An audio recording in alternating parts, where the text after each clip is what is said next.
Oh, that's better. You were very quiet coming in. I know we're sat in a library here, but let's, we're going to have a bit of fun tonight, hopefully. First of all, before I start, is anyone here who was at the Not Costing the Earth workshop last Monday? Oh, that's good, because I promised them all a pint if they came, and nobody did, so that saved me a bit of money. So, okay, you were told to turn your mobile phones off. Those of you who haven't, because I know there'll be some who haven't, and you want to tweet through this lecture, then the hashtag we're going to be using is WIMS or What's in My Stuff, either way. What's in My Stuff, all one word. I've already been tweeting tonight. Because that time I met Hywel the first time, we met through Twitter. We were both at the same conference, big conference, and it came to the question and answer session, and the panel prattled on for ages, and we thought the question was never going to happen. We were both complaining on Twitter, so that when Hywel stood up to ask a question and started haranguing the panel, he knew he had the support of the audience. So what I hope that lesson comes back to him tonight. He gives plenty of time for questions, so as he's talking, all those things he doesn't explain properly, all those things that prompt questions in you, please give them forward to us at the end. He'll stay for at least 2 hours, he's promised to answer questions. So, I should tell you a bit about him. Hywel is originally from South Wales. Yay! Any other Welsh? No, just me and him. And attended the University of Warwick in 1988, where he did a degree in physics, but we'll let him off. He followed with an MSc in materials characterization and a PhD in engineering ceramics. A 3-year postdoc at Warwick, during that time he developed ultra-hard ceramic composites. He then joined the Sheffield Hallam University's Material Research Institute in 2000. At Sheffield Hallam, Hywel has a number of roles in the Materials and Engineering Research Institute. First, he is a materials science researcher, doing things such as wear-resistant alloys for ploughshares, tarnish-resistant silver alloys, novel methods of producing tantalum metal, friction stir processing of steel and mixed metal alloys, novel ceramic composites for lightweight ceramic armour. I hadn't heard of ceramic armour either, but this guy's invented some. And he won the Armour and Braziers. I wish, but unfortunately. Practiced that this morning as well. I don't know what shape they are. Venture Prize this year. He also acts as a consultant to the regional manufacturing industry in South Yorkshire, where he's carried out hundreds of material-based consultancy projects for industry, as you might imagine. Finally, he also holds the grand title of Knowledge Transfer Champion, a role that sees him promote and support the transfer and exploitation of university-based knowledge to the wider world, which is where we continue to have a relationship in my job. So most recently, Hywel has founded a spin-out company with the aim of exploiting that ceramic armour, so coming to a soldier near you soon. Now, I need to give you warnings on 2 things tonight. When you've seen some of the video close-ups of Hywel working with some of the equipment here, you'll probably see scratches all over it. He tells me that's from rescuing a cat last night. It's quite a long story, and maybe when he gets the photo of his house, he'll explain that one to you. But it's not from accidents in the laboratory. It's from rescuing a cat.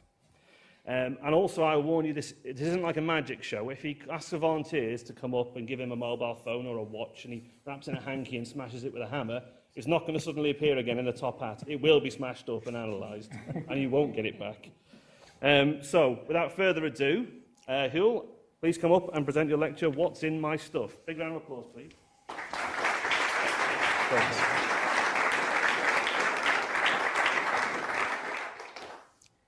Okay, thanks, Mike. A true Welshman, pronouncing my name Hywel, which is absolutely perfectly acceptable, but I normally say Hywel, but for Welsh people, we let him off. Anybody else, it's a no-go, I'm afraid.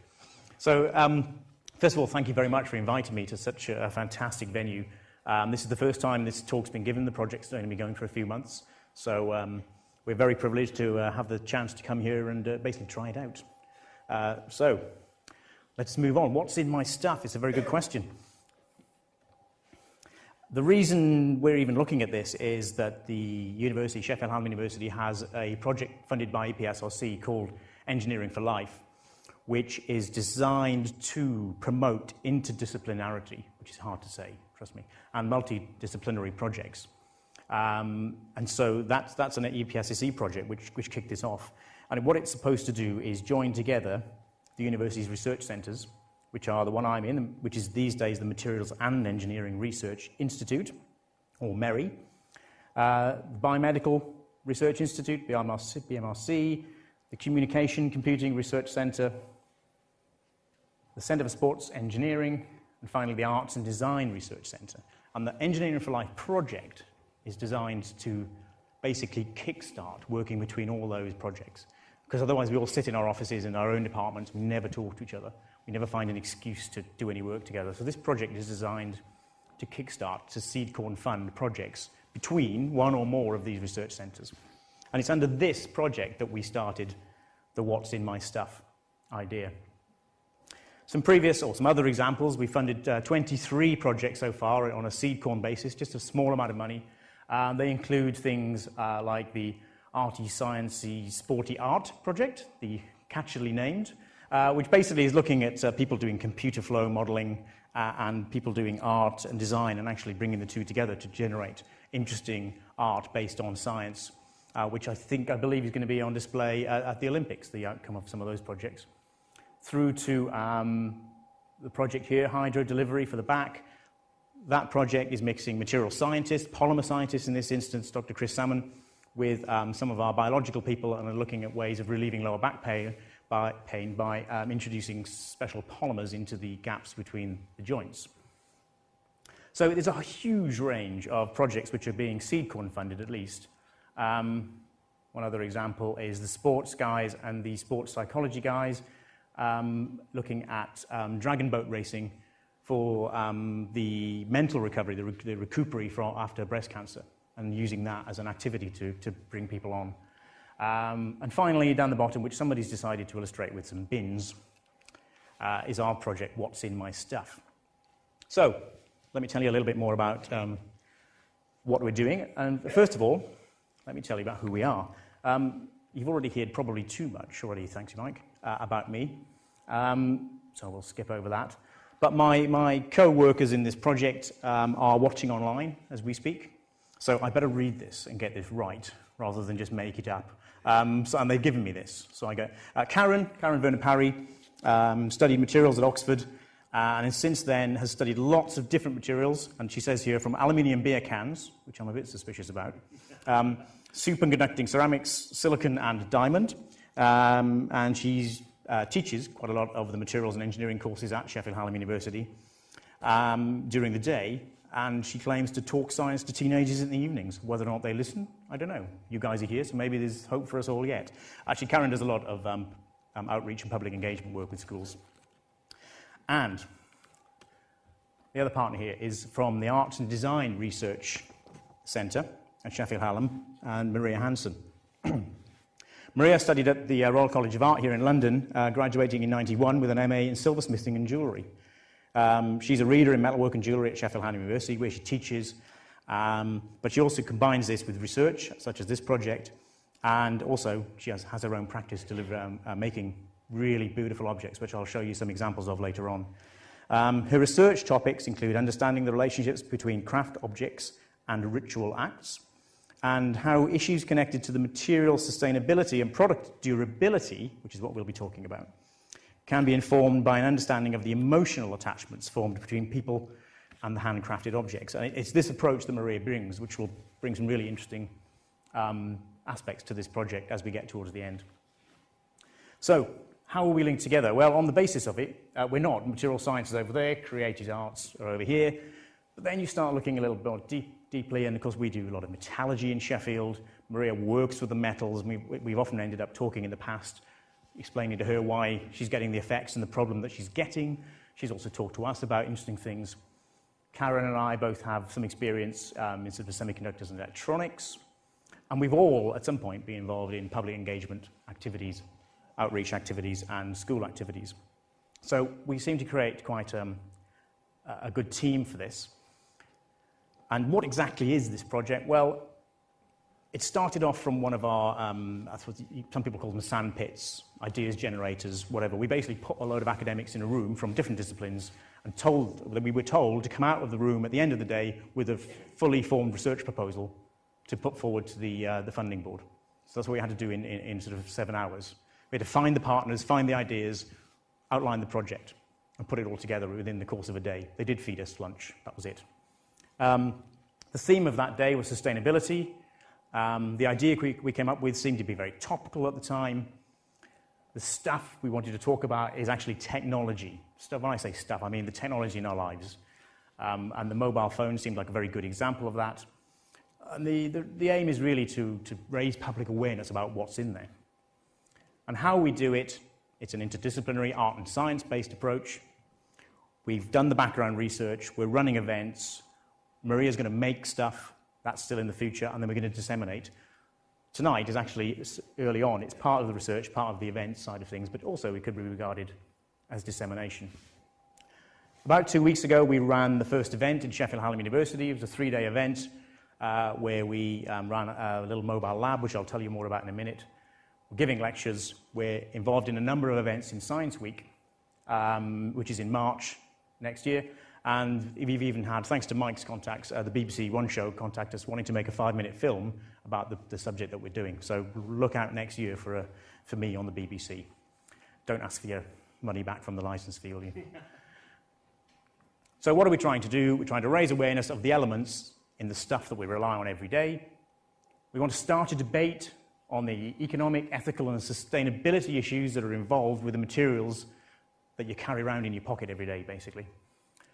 Then Maria starts coming in here and saying, well, we want to try and connect people emotionally with their objects. You know, these things aren't disposable. They're amazing pieces of technology. They've got amazing things in them. We want to try and connect people with them. And, again, with Maria, to produce beautiful objects which evoke desire and thought. So this is our pop-up laboratory. We, earlier on in the Engineering for Life project, somebody built this project here, this lab, which we can put up anywhere within about 25, 30 minutes. It all slots together. We can make it different sizes. And it's relatively easy to do. We put this together in one of the cafeterias at the university during Freshers Week, so it's nice and busy. We installed it with some information panels, 2 big screens with a scrolling presentation of facts and figures.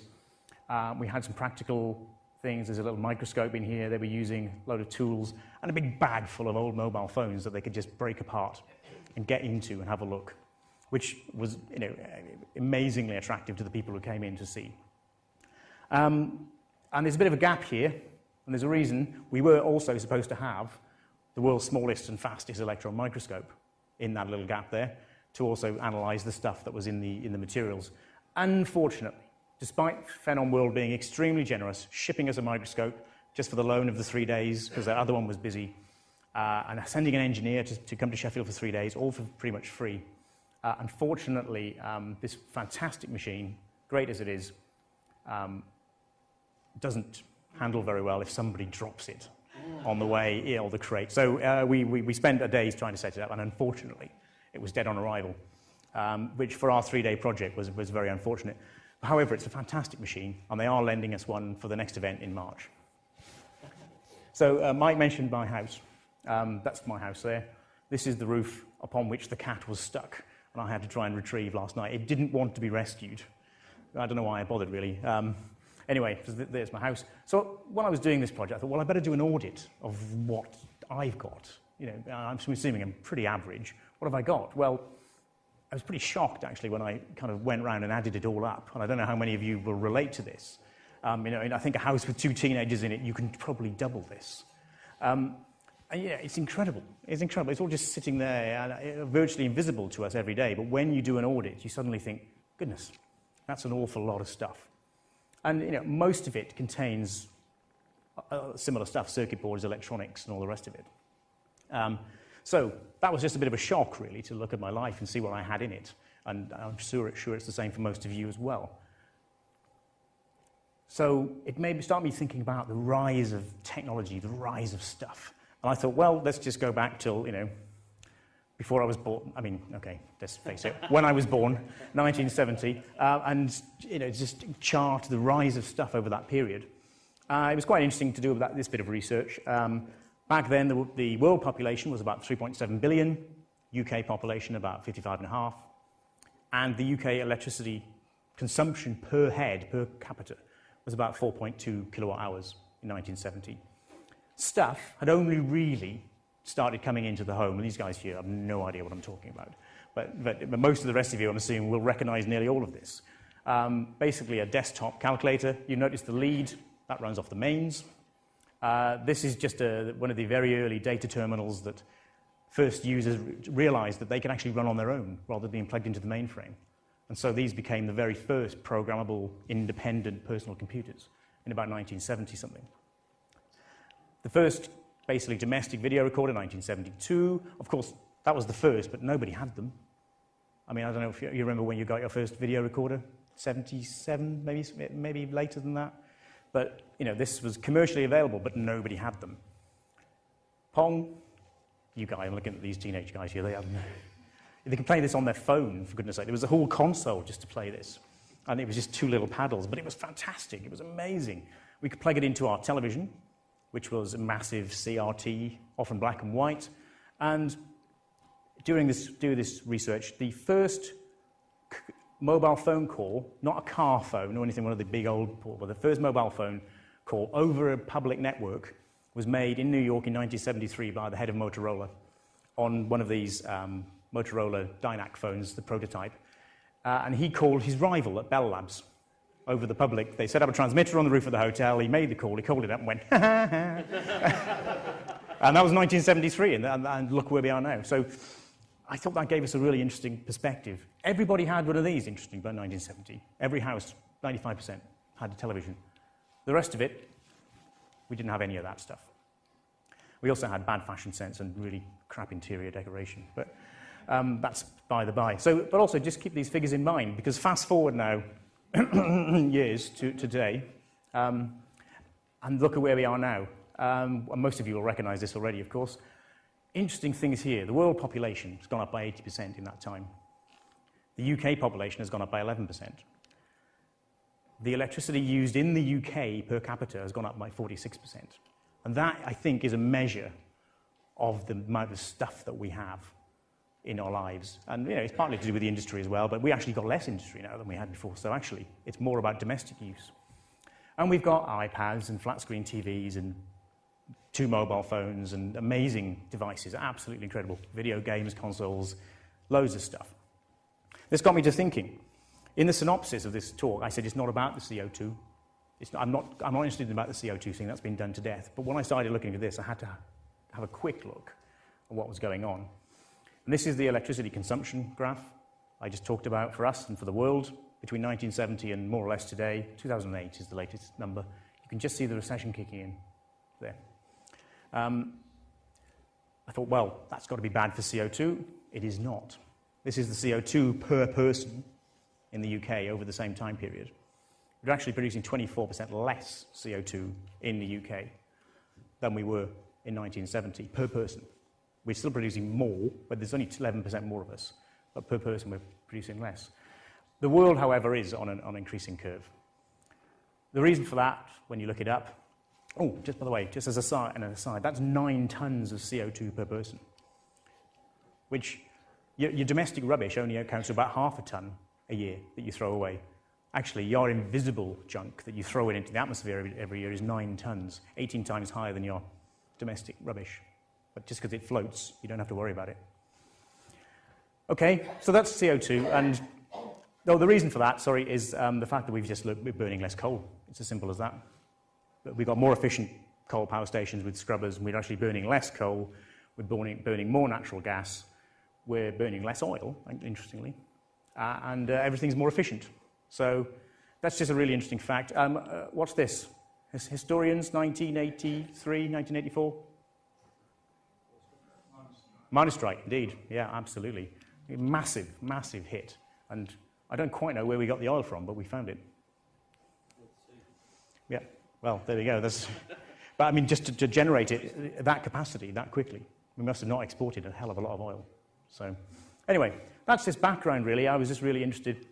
And like I said, it's not all about the CO2, but actually, well, it kind of is about the CO2, because all the things we have, all the objects we own and so on, actually have embedded CO2 in them, in the way they were made, the materials that we used to make them. They had to be generated and extracted, and all that needed energy and therefore produced CO2. So we try and get away from it, but in fact, CO2 is incredibly important.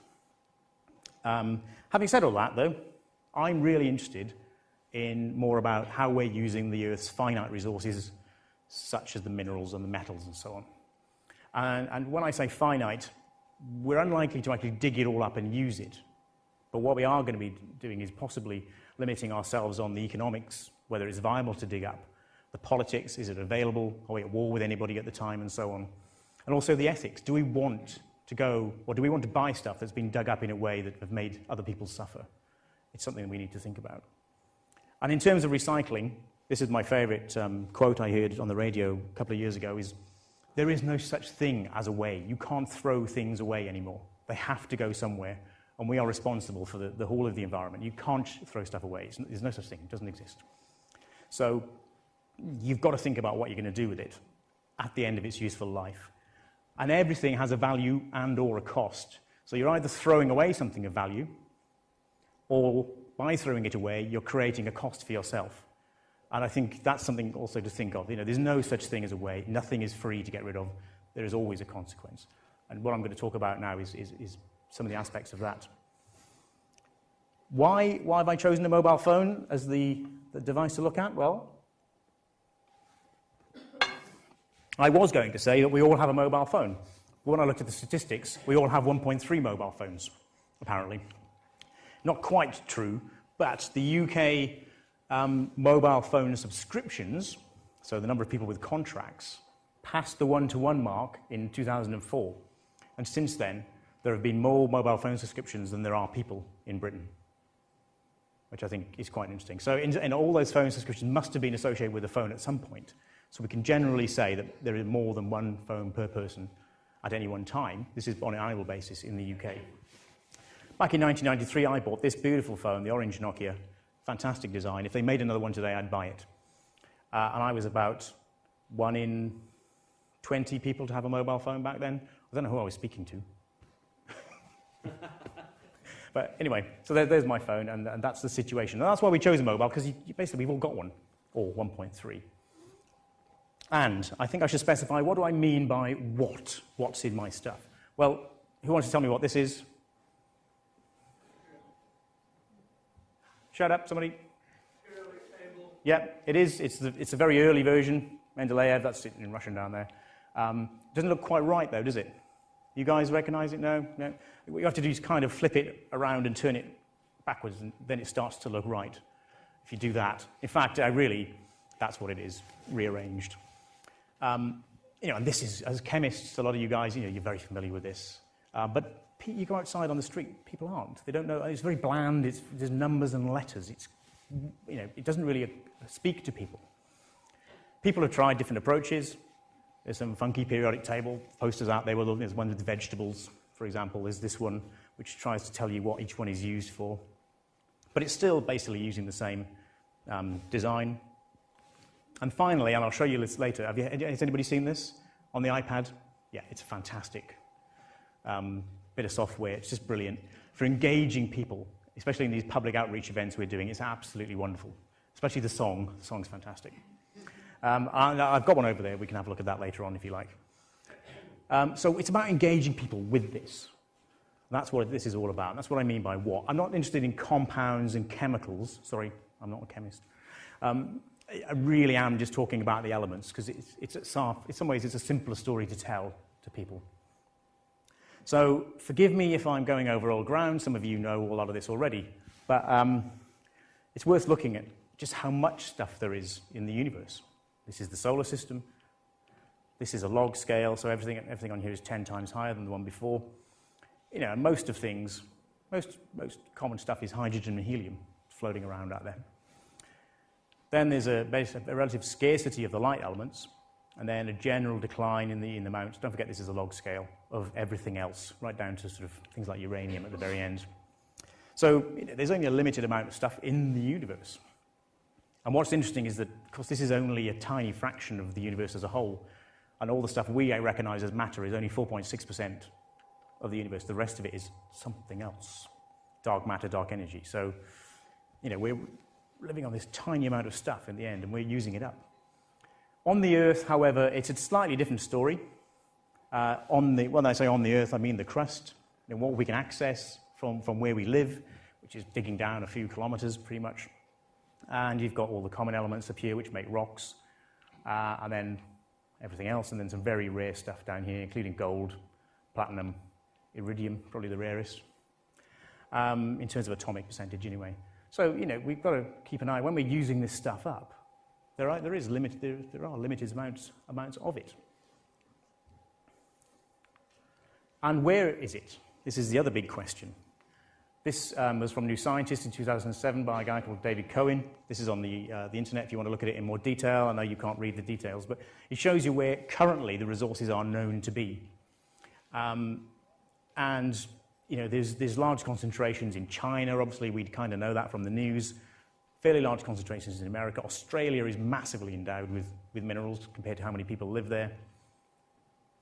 South Africa, and then, of course, Russia's got a fair share, but it hasn't got huge amounts. They should go back in a second. I know you can't see the detail. I just want to demonstrate the general distribution. But there's a big question, isn't there, here?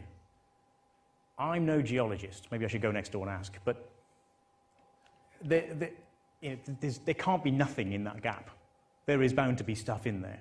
So there's a big question about the Chinese now investing in Africa in order to find the mineral wealth that are in there. They've just got to find them. And they've already got a huge lump of mineral wealth of the world. So if they also control this, it'll be a very interesting situation for everybody concerned. This comes from the BGS, British Geological Survey statistics that came out not that long ago, about a month ago. This shows where stuff comes from. And what this actually shows is the number of times that any country is the leading producer of a particular material that we use commonly. And China basically dominates. Then you've got Australia, Russia, Chile, then all the rest kind of down at smaller percentages. Well, smaller number of incidents on this graph. So it just shows a massive imbalance at the moment in terms of supply of material from China. So, bearing all that in mind, what we're talking about, where it comes from. Time for a bit of audience participation. And I'm interested, this is a different demographic, this audience, from the one we've been dealing with in the university, which have all been students of about 18 to 20. So I'd be really interested in your answers now, if you can, on basically, first of all, just the numbers. How many elements are there in a mobile phone? If you've been doing research on this before you came to the talk and you want to be clever and don't do that. I want to know the general view. Well, so I have some guesses. You guys here, come on. You guys can give me a guess. Pick how many elements do you think there are in a typical mobile? Go on. 12? Any advances, reductions on 12? 40? 50? 20. This is not an auction, you can tell. I'm not even really good with that. Are we getting to an average yet? Anybody else want to shout out something? How many do we think? 27. That's a very precise number, sir. Okay. Anybody else want to add something in? What's the average? Come on, somebody do the maths. Looking at about 30. Yep. Okay, that's quite a high number. That's 30 different elements going into making this thing you carry around all day. 30 different things have to be dug up from 30 different places, processed in different ways, turned into 30. You sure? Yeah? Happy with that? 40. We've done a bit of research looking at what people have already studied. We've done a little bit of our own analysis, looking at what's going on. And it varies a little bit, and it's varied over time. Because people, lead is slowly being phased out, for example. But on average, there's about 40 elements in there. And not just in mobile phones, of course, in everything. Most electronics. There's not that much unique about a mobile. There are a few things. But, generally, all this stuff that you own has that sort of level of stuff in it. So, next question. Which ones? Now, I don't need all 40. But what I need to know is, I'm trying to get a feeling. We did this at our Popup lab event. We just got a list and said, well, what do people think was in there? Now, you're already keyed up to think about elements. We didn't even say which elements. We said, what is in your phone? My favorite answer was, apps. Well, which is not correct. It's absolutely right what's in there. So, okay, so let's go. Let's go. Start with the obvious. Who wants to go? Lithium. Copper, lithium. Gold? Tantalum. Neodymium, carbon, yeah, obviously polymers. So let's do this. Silver, silicon, yeah, silicon, indium. I'm a room full of chemists. Yttrium, just a tiny. Gallium, yeah, gallium. You're getting all these. No, a very educated audience. Now, of course, we should probably expect these kind of answers, levels of detail from you guys. But you go out onto the street here and try and ask this question, what's in your phone? You'll get apps. Or as we found when we took a load apart, skin. Yeah, I know, I didn't really anticipate that bit. It's just not good. Okay, I mean, that's fine, thanks. We just wanted to get a feeling, but you know, different parts of society will have different levels of knowledge about this. The real answer, all of them. So the ones I don't think anybody would probably have got, you say might have guessed it, ruthenium. No, yeah, lead is being phased out, bismuth, arsenic. Bit of arsenic, tiny bit, but it's in there. And what's interesting about this is that these aren't optional extras. These have to be in there for them to work. Why put them in if they don't work? So take one or two of these out. You don't have a mobile phone that works anymore. I mean, you need time to develop alternative materials and technologies. Oh, these are some of the answers we got on when we did diamonds. I think we were talking bling, but actually diamonds in computing, diamonds, graphene, sort of thing, not a million miles away. I think that was probably, there's the apps answer. That was probably about the most unusual answer. But these guys, they were just students passing by. They weren't meant from any particular course. Just stopped them, asked them the question. So actually, we got a relatively good list there, albeit with a little bit of prompting. And the engineering students knew a lot more than some of the other guys. So that's really interesting. Thanks for your complex alloys. Yes, very good. So we know now what is in there. The question is how much is in there. Well, we did a bit of background work on anybody who'd done this sort of work before, and we come up with a number, a sort of chart like this, where you get very busy at the low end. You can see all the different things in there. The big lumps, organic and glass, well, that's a bit of a cheat, because as you guys probably know, and these books around us will tell us, the polymers, the organics themselves, will contain a substantial number of elements like this as stabilizers, as fillers, as pigments, and all that sort of stuff. So that's really containing all of this as well. And similarly with the glass, there are lots of things in the glass. Of course, the glass proportion of mobiles is reducing quite significantly as the screen technology changes. But this is an average between 96 and 2008, taken across different studies done in that time. So the technology is relatively old. So that's how much. If you want some numbers, I've stripped out the organic and the glass from this chart so you can see it a bit more clearly. And I've just put some numbers on. And you'll see copper, iron, magnesium, aluminium, nickel, kind of all expected, I suppose. I don't know if anybody shouted those out. But 16% copper, that's probably the largest single component. Not surprisingly, it's electronics. You can't see it, though. You look at a piece of, I'll show you some later, circuit boards, you can't see the copper. It's all embedded, it's hidden inside. And as we go down, we very soon get to the fractions of percentages. But again, all of these are absolutely vital. Ruthenium, 0.006, but it is in there. Yttrium, you were right at the bottom end, sir, with your 0.001% of yttrium. Absolutely correct. So, there you go. There's the answer. There's the numbers. Again, very small amounts, but absolutely vital. Have to be in there. So what is the worldwide picture then? So we know the percentages now. We know that there's tiny, tiny, tiny amounts of things in mobile phones. What about how many phones are there in the world? 5 billion mobile phone subscriptions this year, last year. Again, like the UK one. So that's 5 billion people have taken out a contract with a mobile phone company in the world. There are only 6.87 billion people.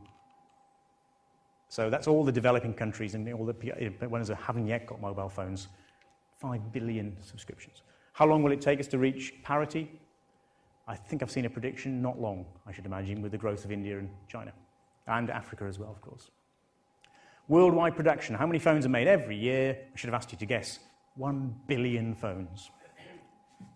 I'm starting to lose the plot now. I'm doing this research and I just think that can't be right. They've got a decimal place wrong. But that's the number. Since 1994, there have been 10 billion phones made. And some of them have been recycled. Some of them haven't. Some of them are still in use. Most of them aren't since 1994. 10 billion phones. Top 5 manufacturers. Nokia have dominated for many years, although in decline, and it's reckoned they have made, in their history, about 3.4 billion phones. Oh, this is a quick question. I mean, it's not really one of the science ones, but how many people have owned a mobile phone at some point in this room? Hands up. It's not embarrassing, is it? Yeah. I mean, I'm looking, that's 80, 90% of you.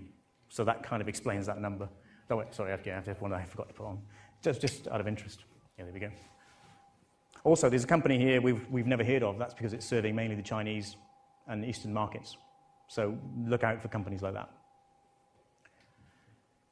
that. So if we look at that, we now say, well, how much material is used in the making of those phones? Well, it's still a very small percentage of what we use to make everything in the world every year. But it's a significant percentage, just for something like a mobile. Palladium is the highest usage at up nearly 7%. Silver, 500 tons. Silver going to 1 billion, so that's every year's production. 500 tons of silver. 35 tons of gold every year made into mobile phones. And so on down the list, till actually, you've got very small amounts, although this is changing quite dramatically. So here's a question, here's a bit clearer, you guys maybe answer this. 35 tons of gold as a cube, how big is it? Dimensions of the cube. Is it bigger than this room? Is it smaller than this table? Cubic meter?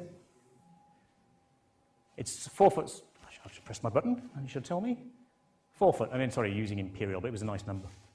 So if you had a cube sitting in front of us here, well, actually, in reality, it wouldn't be here. It would be on the ground floor and probably down in the tube lines because it weighs 35 tons. But it would be 4 foot square and worth, I haven't worked that out. What's it worth? 12 billion quid. So that's how much goes into every year into mobile phone manufacture. Luckily, gold is recycled quite nicely. There's a well-known thing. So in the UK, we're a lot smaller, obviously, but there are 80 million mobile phone subscriptions. We've talked about this. UK population is 62 million. The sales are reckoned to be 30 million a year. New sales every year. 30 million phones. Every hour of every day, 1,000 mobile phones are sold as replacements. So that's about 8 million, 8.5 million mobile phones every year as a new phone. You guys are upgrading to that tune of that number of phones. And this is the number I really like, where this project really came about. A number of estimates by people have come up with a number like this, that there are 85 million phones sitting in people's drawers at home.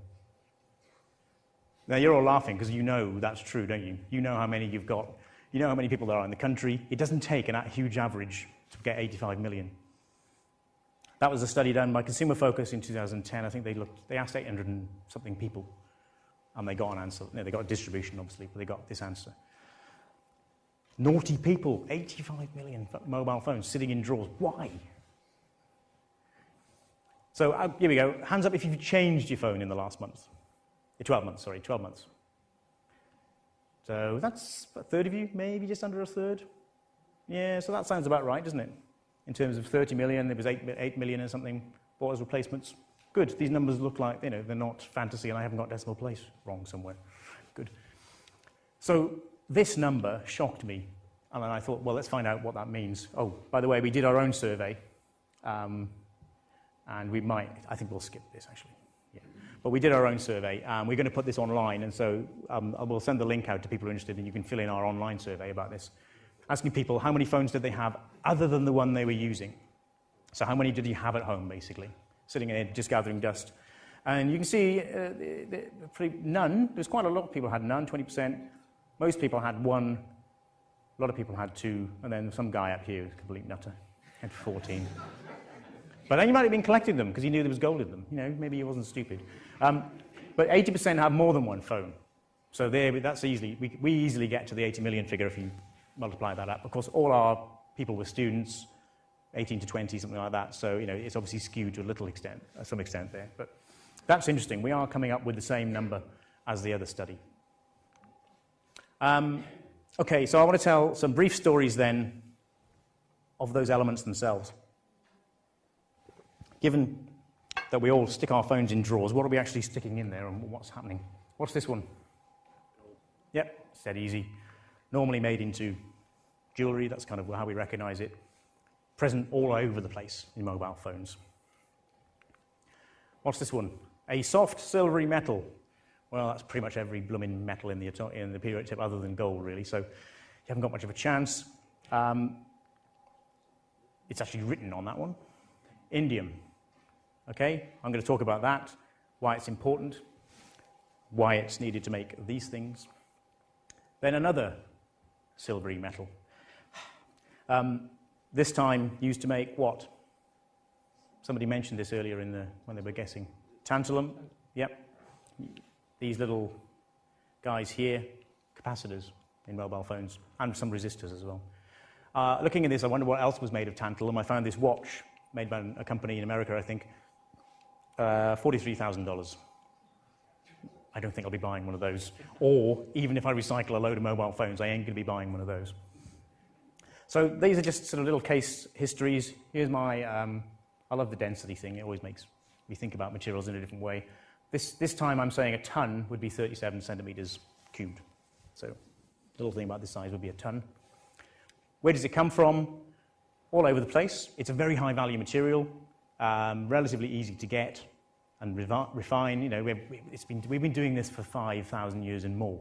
You know, it's no surprise that there's a widespread industry to dig it up. South Africa being the biggest producer. Last year, 2,500 tons were mined in the world, worth about £86 billion. The price of gold has gone absolutely crazy, mainly because of the economic situation, because people are buying it because it's a good bet. That is about 2005, is it? It's $10 a gram, sorry, £10 a gram.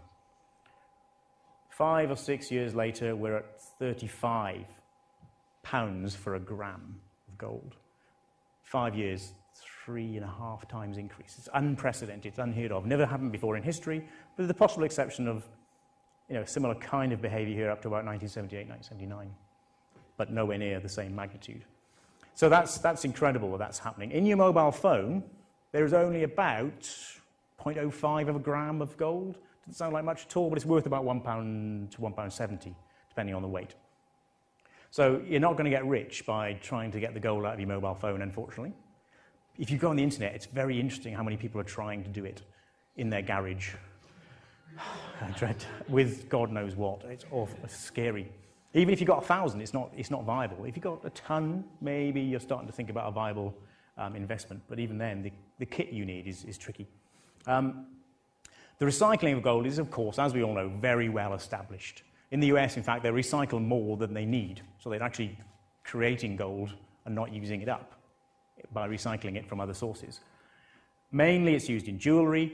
40% of it is actually sitting in bank vaults, and only 10% of it is actually out there being used in all sorts of industries, of which the electronics industry is just one part of that. Why and where is it used? Well, you probably already know this, but it doesn't tarnish, it doesn't oxidize, it's basically inert for all intents and purposes. So it's used where it has very good electrical conductivity and you need electrical contacts. Your phone sits in your pocket, hot and sweaty, and God knows why, it goes in the rain, whatever. If anything else, anything other than gold would tarnish and all the electrical connections would be lost and your phone would last maybe 3 months. Gold is absolutely essential on that front, and to carry current around the board nice and quickly without any change in resistance and so on. So that's why and where it's used. Where do we get it from? Today, anything more than 0.5 gram in a ton of rock is a viable proposition for mining. So every ton, you get 0.5 gram of gold, you're a happy miner. Because of the price of it. But you have to do it on a big scale, obviously. Typically, though, between 1 and 5 grams of a ton actually gives you a chance.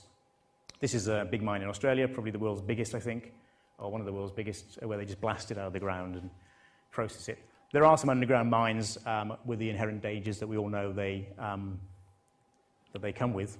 These guys here in the same district doing it underground. And it used to involve, and still does in some places, a cyanide-based process for leaching out the gold out of the rock and so on. So that's pretty nasty stuff. So it's not particularly friendly, environmentally friendly anyway, way of getting material. So recycling is extremely important, just to minimize that. There's also been some big disasters when dams have burst in Romania. All the horrible stuff from the leachings came out and washed down the valley and poisoned the land and so on. So it's horrible. However, perhaps more concerning is that the small operations in developing countries, such as Africa, but also in China and other places, mean that gold, the value of it means people can actually take a risk and try and do it themselves. Often these places are illegal, they're unregulated, they're dangerous. Sometimes people are forced to work in them because of this economic situation they find themselves in, and it's a really non-desirable way to get your gold. And also, they'll often use mercury amalgam processes to get it out. So these guys are handling mercury, which now is utterly banned here, but these guys are just handling it every day. So it's not a nice thing. And you've seen all this on television. This is fairly well-known stuff. The whole ethical gold movement trying to make sure your gold is from a good source is a very good effort, but it's almost impossible to really do. Because you get gold, you melt it down, you mix it up with other stuff, and you lose the traceability. It's almost impossible to do it. Finally, then, there's another way of getting it, and that's urban mining. And this is what we're talking about. If we got all our mobile phones together, there'd be 300 grams in a ton of mobile phones versus about 5 grams at the best in a ton of rock. So that's a massive improvement. You've just got to find these things all in one place. If you did it on our 85 million phones that we know are sitting around in your drawers, we'd get 102 million quid from the gold on its own. And if you did it for all the other precious metals, which is basically the same or very similar process for refining, you could get about 150 million quid at today's prices out of the UK's redundant, wasted mobile phones at the moment. You multiply that by the world, and you've got a significant business. And people are doing this. The massive companies like Umicore in Belgium do this. Just out of interest, 10 billion phones have been made. Just the precious metals value in them is 17.4 billion. Just out of interest. Right, let's move on to indium. Sounds like an odd one. Where is it found? Well, it's actually mined in these locations. China, USA and Canada have quite a good lot. South America.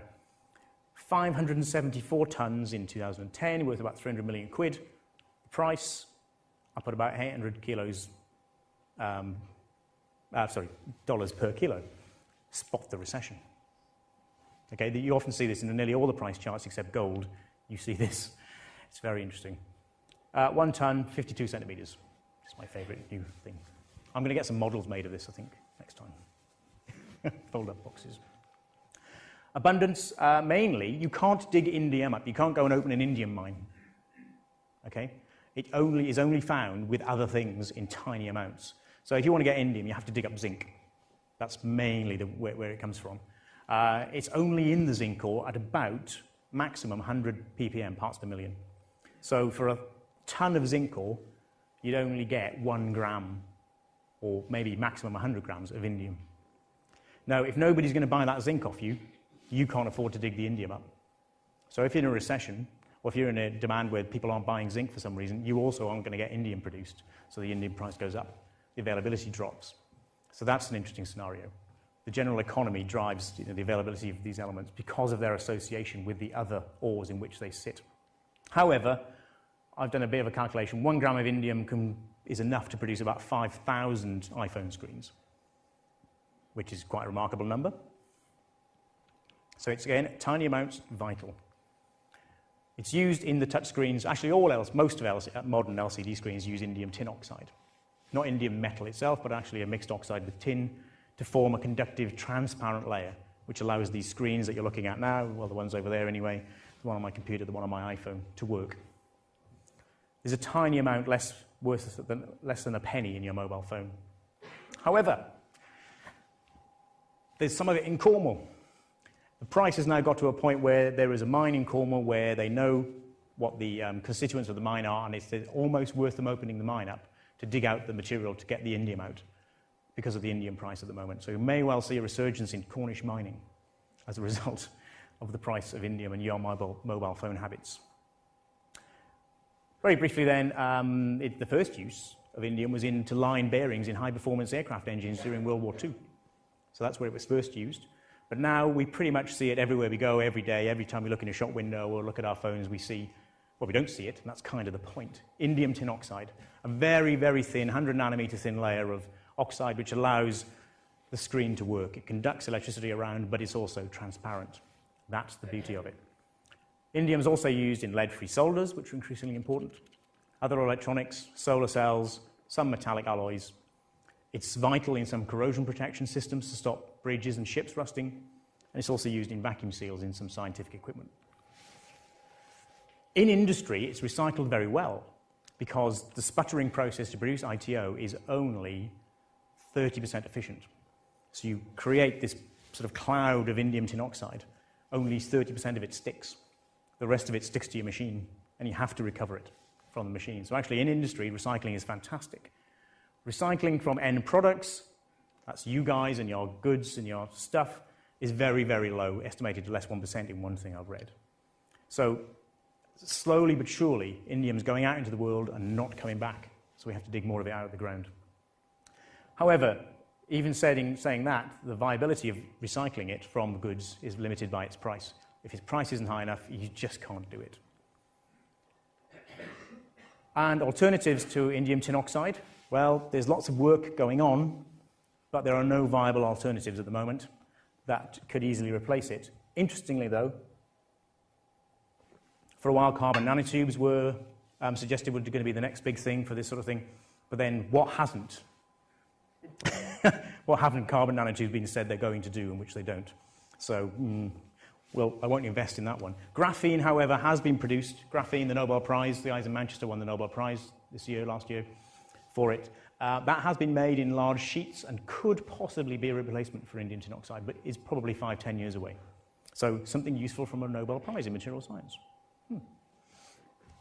And also, there are now polymer alternatives which are being tried as well. So actually, you have your flexible screens. The trouble with indium tin oxide is it's brittle. You try and bend your iPad, it doesn't work, apparently. It's not a good thing. It's a very brittle layer. Not only does the iPhone break, or the iPad break, but the screen, the indium tin oxide breaks, the conductivity's gone, it's knackered. Excuse my French. Okay, tantalum. We heard about this earlier. Somebody knew it was in there. Price, same kind of pattern, even more of a rise recently. There's the recession, 2008, 39 centimeters.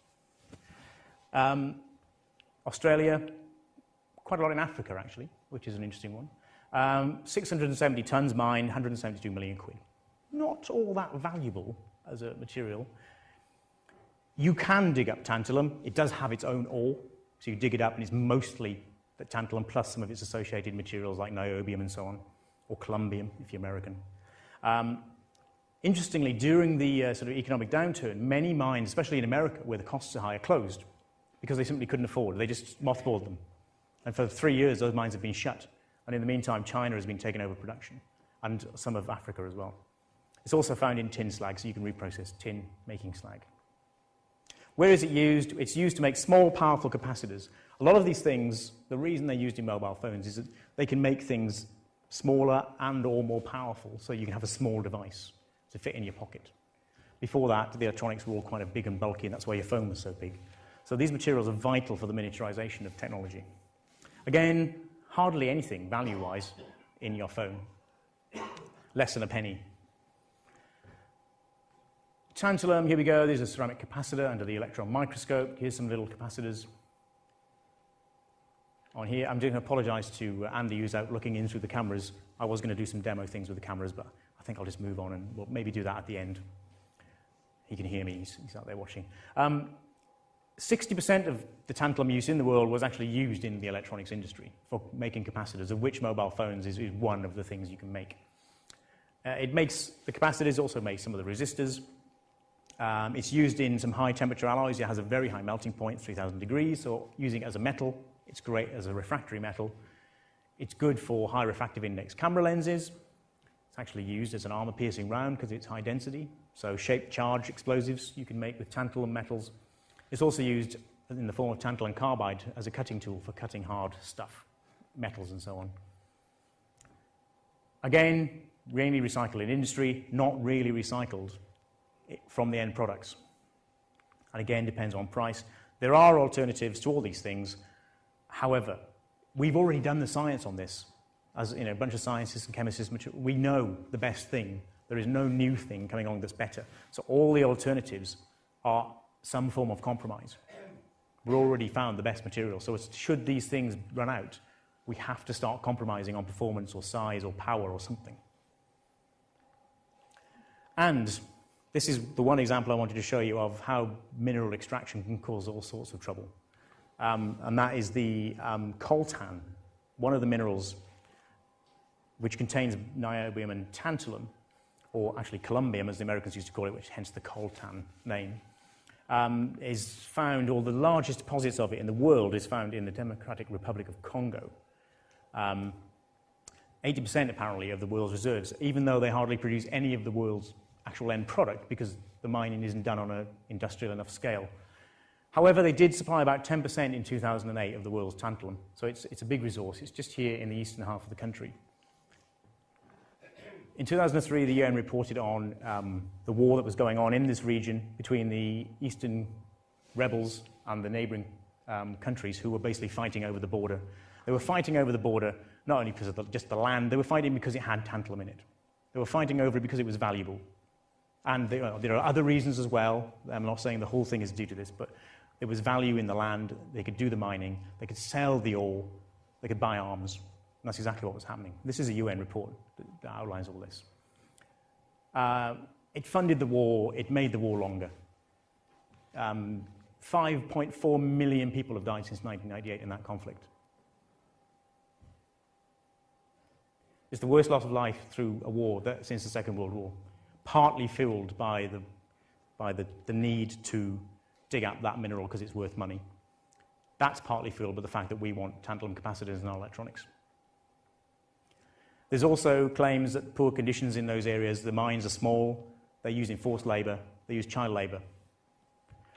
And the encroachment of both the war and the mining itself and the movement into the mountains has basically threatened the habitat of the mountain gorillas there as well. So there's an almost direct link between the technology you use and rely on and environmental and human tragedy in the heart of Africa. Right, slightly more cheerful note, rare earths. Good news, they're not that rare. I was telling this Mike earlier, he knows this. Misnamed because they were hard to isolate, hard to discover initially. Actually, there's quite a lot of them sitting around the world. 130,000 tons of combined rare earths were dug out last year. We don't know the value because they're not traded on the open market like the metals are, so we don't really know the value. The Chinese absolutely dominate this market. In 2009, 132,000 tons were produced, of which 129,000 were produced by the Chinese. It's a massive, massive domination of the market, basically based around the price. They can dig it up cheaper. It's not worth opening the mines in America because they can't afford to open them, because the Chinese can produce it in volume and at a price that the Americans can't compete with. In a mobile phone, neodymium really is the main one. It's in the speaker. You need a very powerful magnet to make the speaker small and loud, so you need neodymium. It also is in the little rotating magnet that gives you the vibrations. Again, it's not that valuable. But it is, however, absolutely essential, neodymium particularly for wind turbines, so the future of energy is probably green, probably wind turbines. Neodymium makes the magnets powerful enough to make this an efficient process. Same also is true about the Prius, neodymium in the magnets there, in the motors, and lanthanum in the batteries. Your current car, no lanthanum, no neodymium. Your next car, absolutely loads of the stuff. So how are we going to meet that demand? Demand is a very interesting question. Finally, on rare earths, and Mike insisted I put this one in. I don't know whether he's got something against Sheffield. Google Maps. I did some research about where the mining of rare earths was. This is one of the main mines in China. You can see it. Do this research for yourself. It's fun. Find the mine, as it were. This is in Mongolia. You think, well, I don't really know. This looks pretty big, but some holes, and there's the tailings, and there's a little town there. How big is that? Well, I got Sheffield up at the same size and compared it. Basically, you can fit the Sheffield sort of inner city. There's the ring road. It's quite a big area inside the hole that the Chinese have dug. to get the rare earths out. This is why I'm concerned about Mike's motives on this one. But yeah, it just gives you, when I'm in the bus in the morning and I'm driving, I'm going to work and I go across the city, all I'm doing is traversing the size of that hole in China where they get the rare earths from. Okay, I should move on fairly quickly. What's at risk? We've talked about what's in there, where it comes from, and so on. Is any of it at risk? This is how this all started. Mike produced a periodic table showing the endangered elements. There's obviously a balance between how much you can find, how much you can afford it, and how much you're actually using. This is one Mike created. Caused some controversy, as I remember. And you see here that red is serious threat in the next 100 years. Then there's some possibly at threat ones, depending on things. There's also ones we don't have real problems with. And then there's just farther into the future, there's certainly some risk because of the way we use it and where we get it from.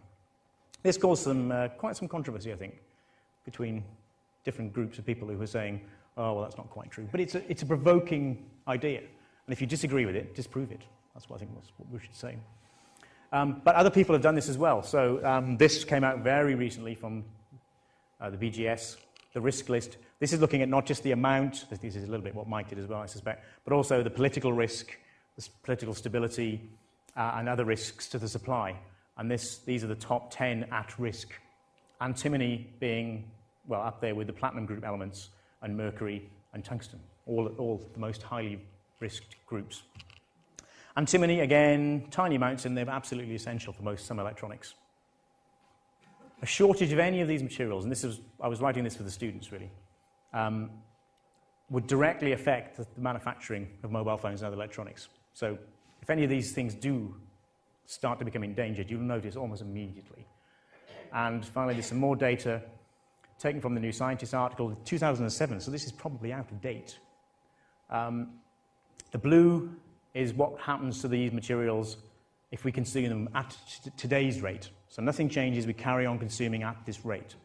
These are the number of years by which we suspect they'll start to run out, given the known supplies in the world. 12 years is, that's in everybody here, it's probably in their lifetime. If we start to consume at half the rate the US currently consumes, so if the developing nations come on board and they start buying mobile phones and all the rest of it, those numbers reduce dramatically to the point where most of us could well live to see some severe shortages in these materials with the consequent issues for the stuff that we use every day. And here's another estimate from another group, these ones at Yale University, with similar looking numbers for when stuff could run out.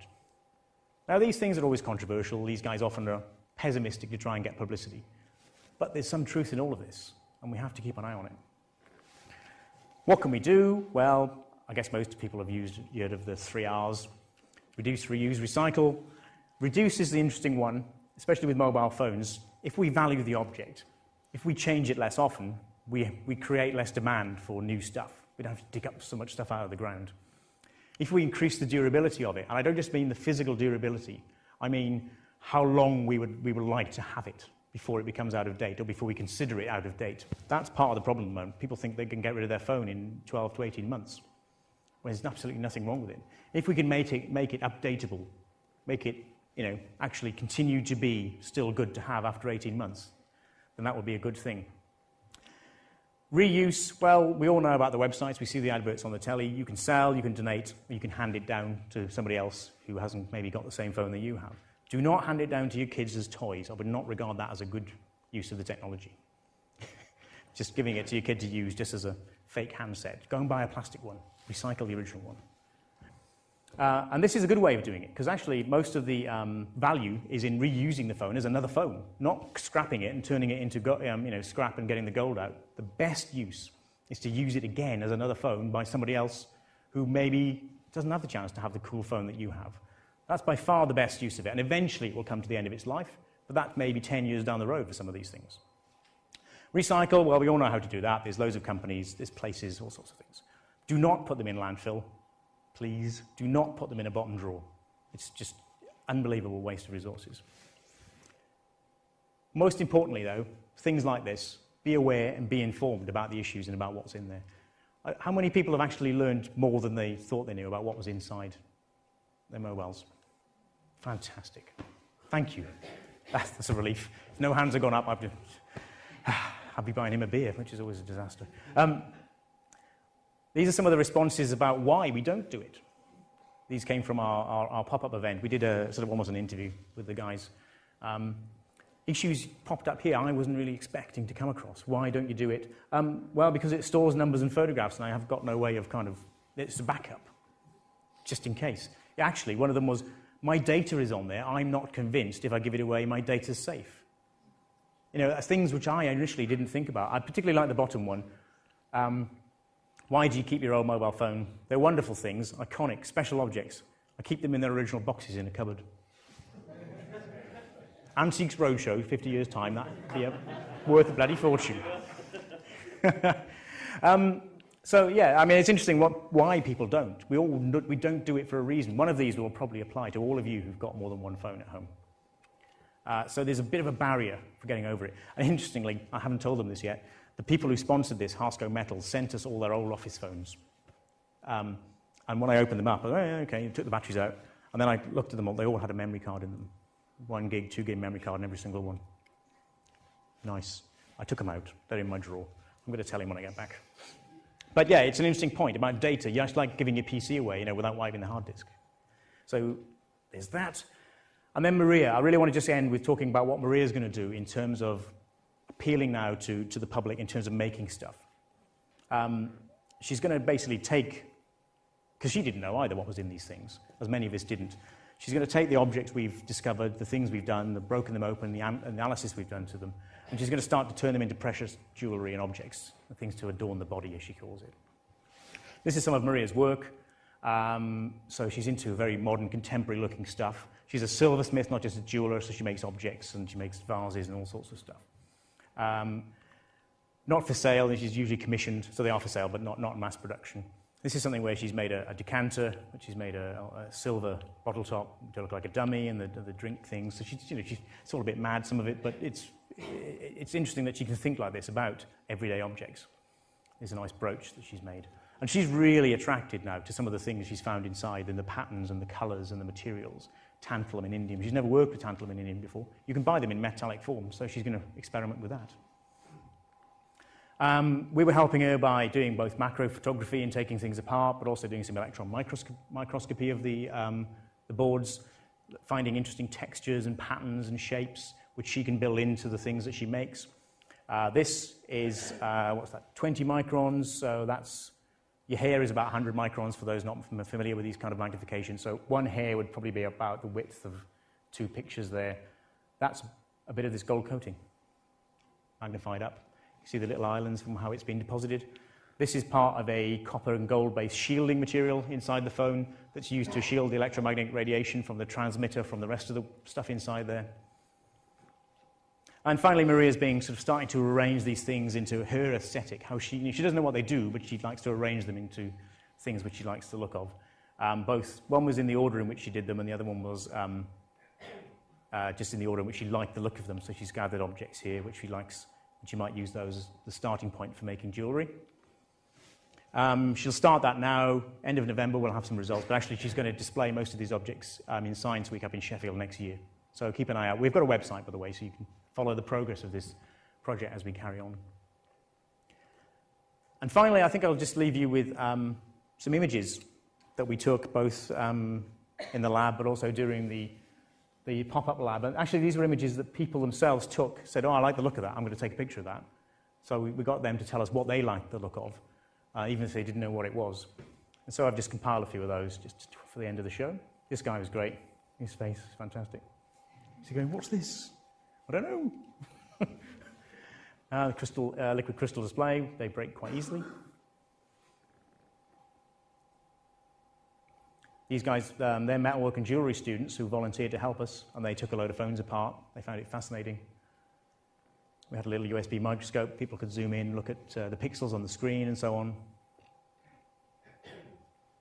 There you go, so that's a broken LCD screen that somebody's looking at. This guy was there for about 3 or 4 hours, absolutely determined to take that into as many pieces as he possibly could. And he did, absolutely. There's a display that Maria did for the outside of the lab. And on that note, I'd like to see Mike get into the edge of his seat.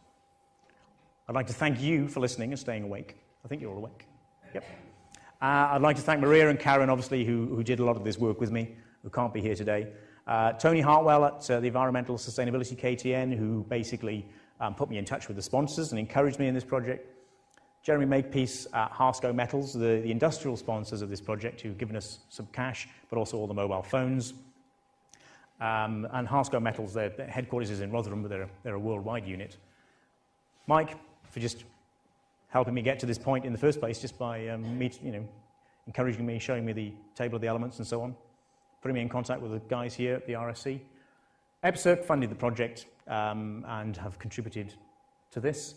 And finally, I don't know if they're watching. Where are the cameras? If they're watching, the Engineering for Life team at home, Jenny, Charlotte, and Vesna for supporting us through the trials and tribulations of filling in timesheets to claim the money. On that note, I thank you.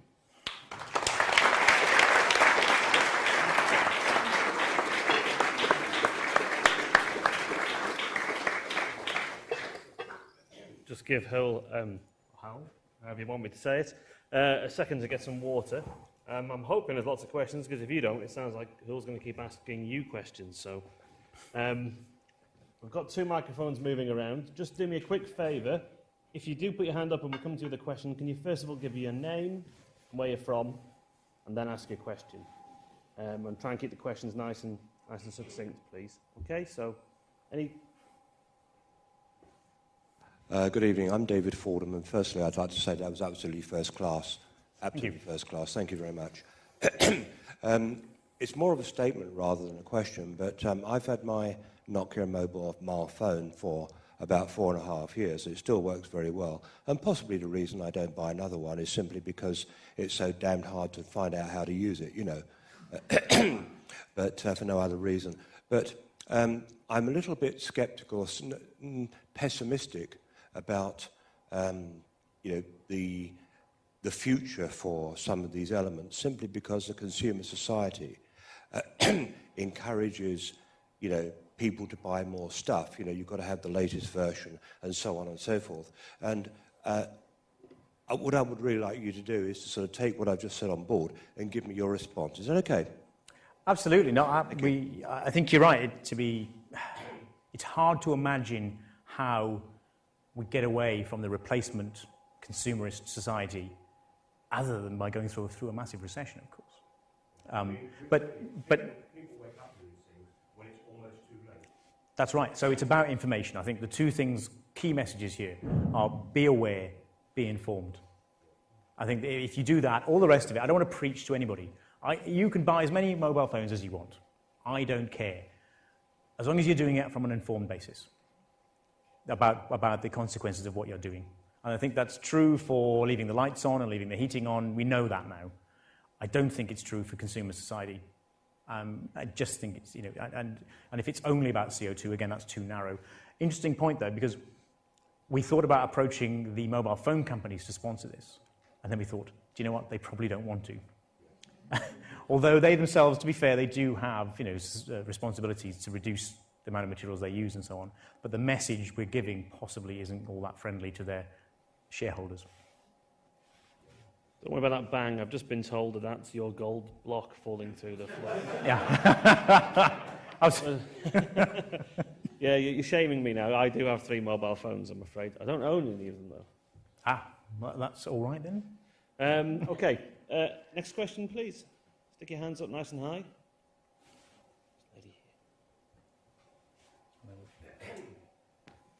You may be interested to know that last week's New Scientist had a very good article about how mobile phones are transforming the economy in Africa, just because people can talk to each other. Great, a positive story. And where are those mobile phones coming from? They're old, recycled, refurbished second-hand phones which are being donated by many charities, all gone through Matsuma or whatever, and they're being sold or given or donated out there. And I think that's a fantastic use. That's a positive story. Thank you for that. There's a good point around new technology, though. I mean, as countries like Africa, they don't set up a large telegraph network now. to get communications going. They just leap straight forward to the technology of mobile phones. So when we develop these things, it does help other countries develop in a more sustainable way. So there's pluses and minuses in all of these things. Just quick, if Andy's listening on the camera, if Andy could put the camera on the components I have at the front here, and you can maybe see them on the big screen. We'll find out if he's listening or not. He might not be. Pops out to make a form. Having said that, at the end of the lecture, when you guys get up to go and have your cup of tea, I've got a number of things laid out here at the front. If you want to, here we go. You can see, you'll see them in a moment. I was starting to worry he'd found your address from the... Here's the back of my head. To steal your 3 televisions, your 4 games consoles. Well, actually, yeah, I did make sure somebody was in tonight before I gave that, even if it was the cat. So you, by all means, at the end, when you're having teas and coffees, come up and have a look at what's here on the table. Just 3 examples. A Sony Ericsson from about 20 years ago, a BlackBerry and 2 BlackBerries, in fact, taken into bits. They may now be worth more since BlackBerry seems to be going down the tube. So they're sort of now museum objects. Any further questions? Yes. Young man just here. Oh, sorry. I have in my hand a book. First of all, I'm David Greenslade. I used to teach at Essex University in chemistry. Prosperity Without Growth, Economics for a Finite Planet by Tim Jackson of Surrey University. And it is surely a problem that somehow or other the world, the consumer, and the politicians have got to realise that development just has to stop, that we have to have a steady state economy. And unfortunately, a lot of what you said just underlines that, doesn't it? Absolutely. I mean, I'm no economist and don't claim to be an expert on any of these things, but I find it hard to see if they're going to take that message on board, though. And the resource limits we have are basically based mainly, I think, on the economics of the price of digging it up and finding it. If we can't afford it, if they can't sell it, then we'll hit stagnation. I don't think we'll actually run out of these things in the crust, as it were. We might run out of oil. That might be the one thing we do run out of. But again, mainly it's because it's not economically viable to get it out, rather than it's not there. So it's an interesting, how far are we prepared to pay for these goods to keep that thing rolling? If we pay twice as much for the iPad, then they can go and they sell enough of them, then they can carry on digging them stuff out of the ground. At what point do we stop doing that? I recommend this book. I'll see you later about that. So there's a question just here. Andrew, I heard, I think it's about graphene. Yep. These kind of bendable substances. Do you think that's the future of mobile phone technology? In case the microphones didn't pick that up, is graphene the future of mobile phone technology? So I'm able to roll my phone up into my pocket. Yeah. I don't know. I'm not an expert on graphene. I do know that they've given 50 million quid to the University of Manchester to make that sort of thing happen. I think that's a political move. I don't think Manchester's definitely getting it yet. But people are researching it. It may have applications. It may work. It may be 5 to 10 years away.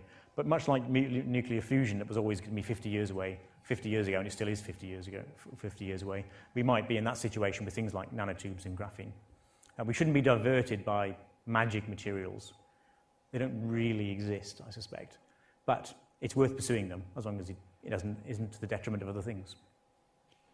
I'm going to offer one last question before I let you all come up and interact with these bits and bobs here and the coffee outside. So, the gentleman there. Hi, I'm Ollie. I was wondering, do you reckon as a rising and advancing technology meets a shortness of materials, will there be a spike in essentially the size and efficiency of technology, and it will digress back into worse technology, essentially? It's a good question. If we run out of one of the things that is absolutely necessary for making capacitors that small, then you could well see that happening. I think it's probably doubtful that we'll go backwards, but we may well have things which are more expensive in the future for the same functionality. You just have to pay more for it. Well, one of the things on the list was, why do you value it? There was like, well, I paid a lot of money for it. Why do you think I value it? It's a no-brainer, really. But I'm not sure we do value them because we buy them on contract. I did have a slide on this in my other one. Often it's free, isn't it? You sign an 18 months, 24 months contract. It's free, or it's 100 quid, 150 quid. The iPhone 3G, or the iPhone 4, retails at what? It's $700, about 500 quid without a contract. So, you know, that's valuable, but nobody pays that for it. You just take it out on a contract and pay 150 quid. So you don't value it because you haven't actually paid the right amount of money for it. But by the way, the manufacturing cost of the iPhone 4 is about $180. That's the bill of materials. The bill of material is about $170-something just for all the components. So the camera and the chips and the memory and the screen, all that sort of stuff.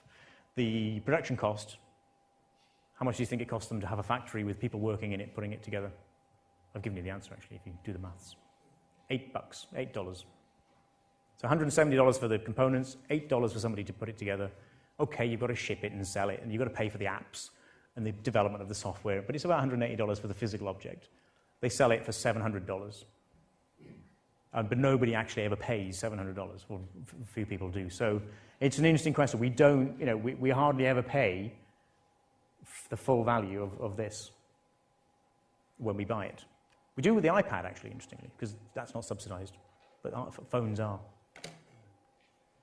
Okay, we're going to leave it there. I'd encourage you to come up and interact with the stuff at the end here. Stay around, have a chat to us all over a coffee before you leave. I think one of the things that wasn't said in the introduction was that my PhD, I actually worked on indium metal. And back then it was 10 times the price of silver, and now it's another 10 times the cost of gain. It's really very expensive material. And I hadn't realised just how much of it I actually worked around in my life. So you study chemistry and you don't realise that actually most of the periodic table is in your house. You think there's all these exotic names all over the periodic table you'll never interact with, but it's there in your lifestyle. So find out where they are and make sure other people are aware of the magic of chemistry. If a physicist can come and tell you, then I'm sure you can go and tell all your friends. I think we should finish with another round of applause for Hywel. He's done a fantastic job.